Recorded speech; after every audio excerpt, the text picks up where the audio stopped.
Hello everyone and welcome back to Rudy's 1/6 World for another new figure showcase.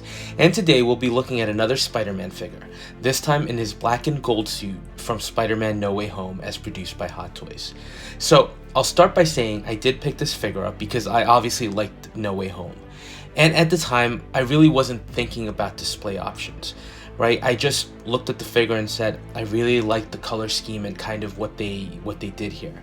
But as I started looking at the new figures I was picking up and figures I already have, I started getting the idea of building up my own Midnight Suns lineup, and I think this version of Spidey definitely fits in there. And we'll talk about it a little bit more as we finalize the video. But regardless, let's briefly discuss this figure and what it's based on. First of all, this was one of the few releases from Hot Toys that actually aligned with the release of the movie, which was pretty incredible considering the history that the company has had. Second of all, it did undergo a slight modification early on. The first promo pics of the figure included some red elements on the arms and gloves as well as blue magical effects. Those red highlights were removed and updated to pure gold, and the magical effects shifted to be more in line with the standard Doctor Strange color palette. With all that said and done, once the movie came out, this suit ended up just being his normal advanced suit turned inside out. That simple. Now, the other thing about the movie's release was that when it came out, there was a lot of outcry about the accuracy of the suit, or at least the accuracy of the figure. And I think there's some elements that are clearly not there. For example, there are a ton of wires that should be hanging from his arms and his neck that aren't evident, and the gold circuitry should be a little bit more pronounced. The other big difference, the chest. In the movie, Peter actually tapes his cell phone to his chest to let his friends see what's happening. Would have been nice to have that option included here, but that was pretty much it. The suit has a very small appearance in the movie, so it's far from an essential piece by any means. But taken as a figure by itself, I think visually it really does look nice, even if not totally accurate. So as is our standard, let's start by taking a look at the total package we're getting here from Hot Toys. And a lot of it are the standard elements that we've come to expect from Hot Toys and their Spider-Man figures, including a base with a posable flight stand, a full array of hands, a variety of webs, an unmasked sculpt, and a corresponding mask for the figure to hold, some alternate eyepieces, and the distinctive element here would be the magical effects and the Doctor Strange magical gauntlet. And before we look closer at the accessories, I will say, if you have picked up Hot Toys Spider-Man figures, a lot of this will be very familiar to you. So let's take a closer look at the hands to start, and as you would expect with any Spider-Man figure, he includes a vast array including some web shooting hands that do include removable panels so you can attach the web shooting pieces that you see here. Besides that, just a bunch of different hands suitable for a variety of poses and to hold all the different web accessories. And that's a great segue into the webs themselves, which are the exact same ones we've gotten with previous releases, and identical to the ones that came with the integrated suit. And they all work great, although it would be nice to see a new piece now and then. But speaking of new pieces, the magical elements are really what sets the figure apart.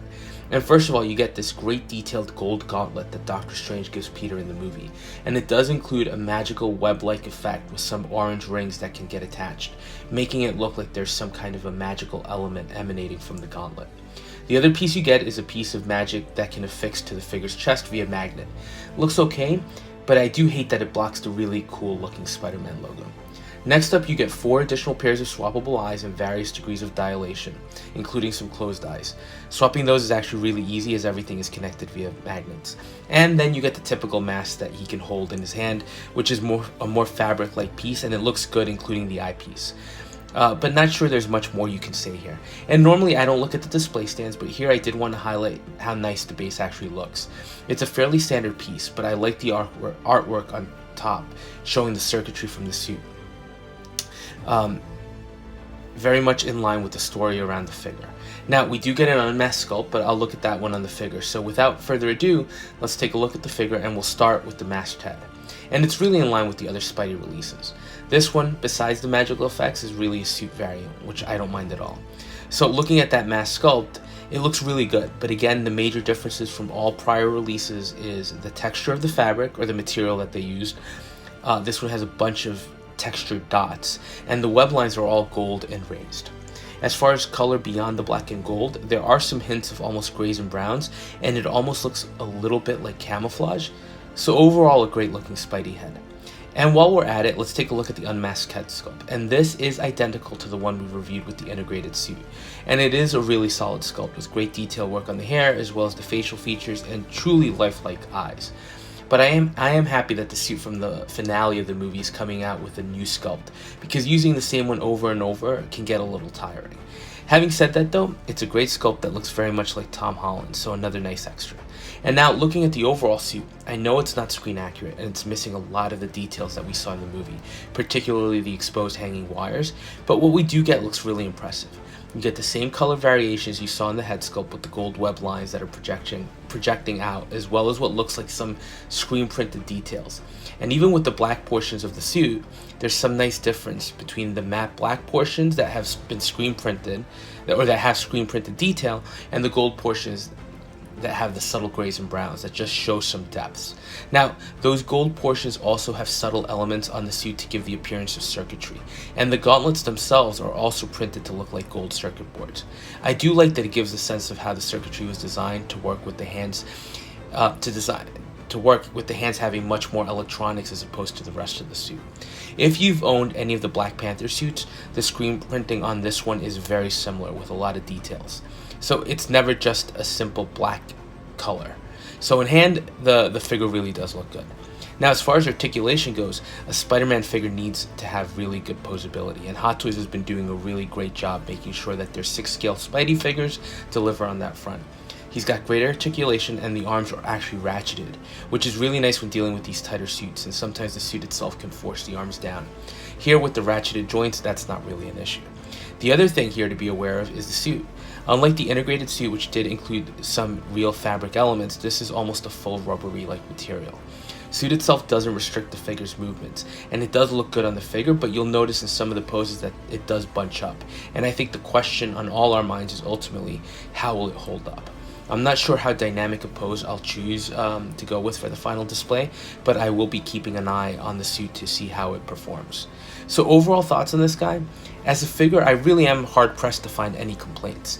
It's really solid overall, and I love the magical effects in the Doctor Strange gauntlet, because besides the color variations on the suit, that's again what really sets him apart.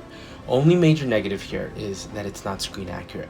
And look, when we pick up these figures, I think a major reason that Hot Toys and some of the other players in the 6-scale market are so appealing to us as collectors is that they give us that screen accuracy.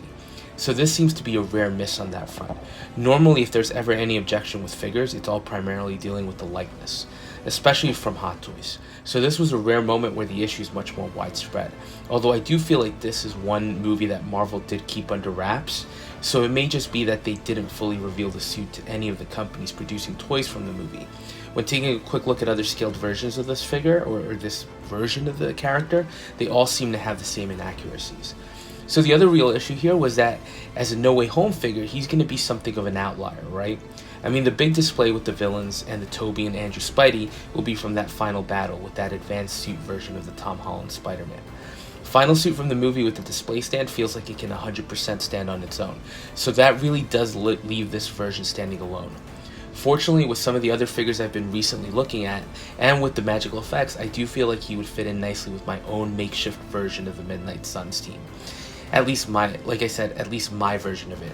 Still, have to figure out how to display him, but he'll be standing there with Blade, Punisher, the Agents of S.H.I.E.L.D., Ghost Rider, and maybe Daredevil, although I'm not sure about that just yet.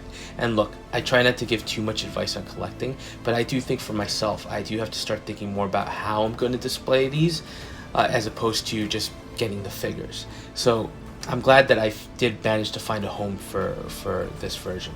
And like I said, it really is a nice figure, and it's well done, and I'm happy to have it. Plus, he's a lot of fun to pose. But if you have to pick figures from this particular line, unless you're really in love with the color scheme, I don't think this is an essential pickup, especially with such a limited presence in the movie itself, and with such a big line of figures from the film. I can easily see this one being the figure that gets left off people's lineups.